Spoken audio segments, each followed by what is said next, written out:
Hello বন্ধুরা, আজকে তোমাদের জন্য একটা নতুন ভিডিও নিয়ে এসে গেছি আমরা।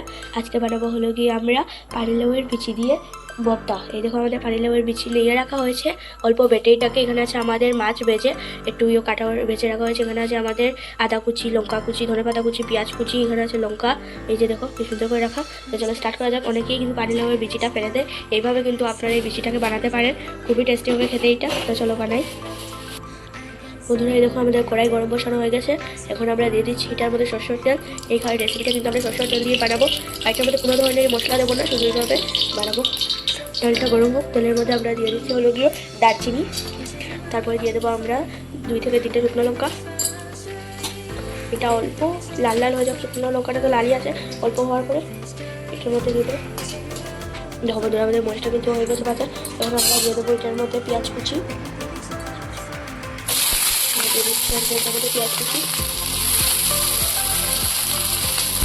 তারপর দিয়ে দেবো আমরা আমাদের আদা কুচি, আদা রসুন যেটা থেকে দিয়ে দিচ্ছি।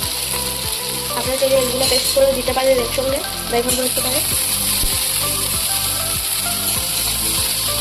তো পেঁয়াজটা করবো লাল লাল করে ভেজে নেবো। এই দেখো বন্ধুরা, আমাদের পেঁয়াজটা ভাজা হয়ে গেছে।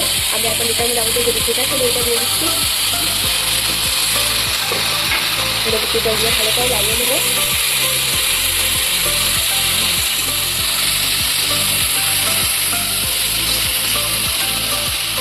এখন এটার মধ্যে পরিমাণ মতো নুন আর দিয়ে দিচ্ছি অল্প চিনি। এটা করে ভালো করে আমরা অল্প করে এটার মধ্যে কোনো মশলা অ্যাড করবো না। এখন আমরা দিয়ে দেবো এটার মধ্যে কাঁচা লঙ্কা কুচি,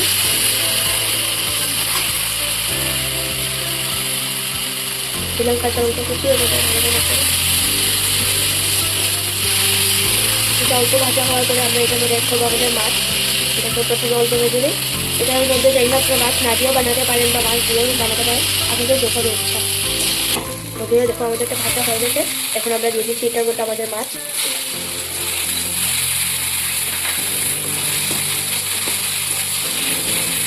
মাছটা শুধু অল্প কাটা রেখে রাখা হয়েছে, কি সুন্দর হয়ে গেছে দেখো। তখন এটা আমরা নামিয়ে নেবো। বন্ধুরা, আমাদের রেসিপিটা রেডি হয়ে গেছে। ওর উপর থেকে দিয়ে দিচ্ছি আমরা ধনেপাতা কুচি। এখন এটা আমরা নামিয়ে নেবো ওপর লাগিয়ে। বন্ধুরা, দেখো আমাদের রেসিপিটা রেডি হয়ে গেছে। এইরকম রেসিপি আপনারাও ঘরে অবশ্যই ট্রাই করবেন, আর যদি ভালো লাগে তাহলে লাইক এবং সাবস্ক্রাইব করে দেবেন।